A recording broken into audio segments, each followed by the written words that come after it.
দেখেন, আজকে আমি কথা বলবো শসা গাছের পাতা লাল হয়ে যায় কেন ও এর প্রতিকার কি।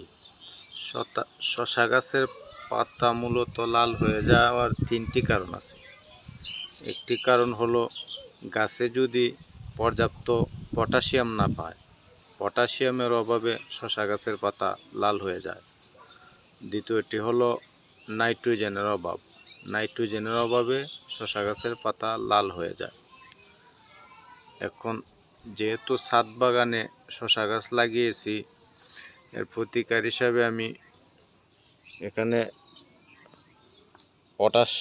পটাশ সালফেট আমি গাছে ব্যবহার করব। আর নাইট্রোজেনের ঘাটতি পূরণ করার জন্য এখানে চা পাতা ভিজিয়ে পানি তৈরি করছি, চা পাতাটা ব্যবহার করব। চা পাতার পানিটা নাইট্রোজেনের অভাব পূরণ করবে। আর এটা হচ্ছে পটাশিয়ামটা গাছের ফুল ফল আসাতে, গাছের পাতা সবুজ করাতে এটি ভালো কাজ করে। এখন এটা আমি রাসায়নিক পটাশ সার ব্যবহার করছি। পটাশিয়ামের ঘাটতি পূরণ করার জন্য খোলার খোসা ভিজিয়ে পচিয়ে জৈব সার তৈরি করেও গাছের গোড়া ব্যবহার করলে পটাশের ঘাটতি পূরণ হয়। দ্বিতীয়টি হচ্ছে গাছের আগার পাতা যদি লাল হয়ে যায় তাহলে গাছের আয়রনের অভাব থাকে। এখানে গাছের গোড়ার পাতা লাল হয়ে গেছে, অনেক লাল হয়ে যাওয়া পাতাগুলো আমি এগুলা কেটে ফেলে দিয়েছি। আরও কিছু পাতা এখানে লাল হয়ে আছে। তো এখন আমি এই পটাশ সারটা গাছের গোড়া অল্প পরিমাণে ব্যবহার করব।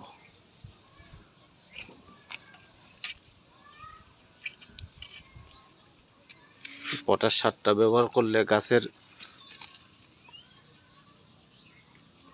তবে আপনারা চেষ্টা করবেন রাসায়নিক সারের বদলে জৈব সারগুলো ব্যবহার করতে, কারণ খোলার খোসা পর্যাপ্ত পরিমাণ পটাশিয়াম থাকে। খোলার খোসা ভিজিয়ে পচিয়ে ও পটাশ সার তৈরি করা যায়। তো এটা এখন যেহেতু গাছগুলাতে ফুল ফল আসবে, এখন গাছে পর্যাপ্ত পটাশিয়ামের এবং নাইট্রোজেনের প্রয়োজন। সেক্ষেত্রে নাইট্রোজেনের অভাব পূরণ করার জন্য আমি এখানে চা পাতা ভিজিয়ে পানি রেখেছি, চা পাতার পানিটাও এখন দিয়ে দেবো। আমি আগে পটাশ সারটা দিয়ে দিই। এখন আমার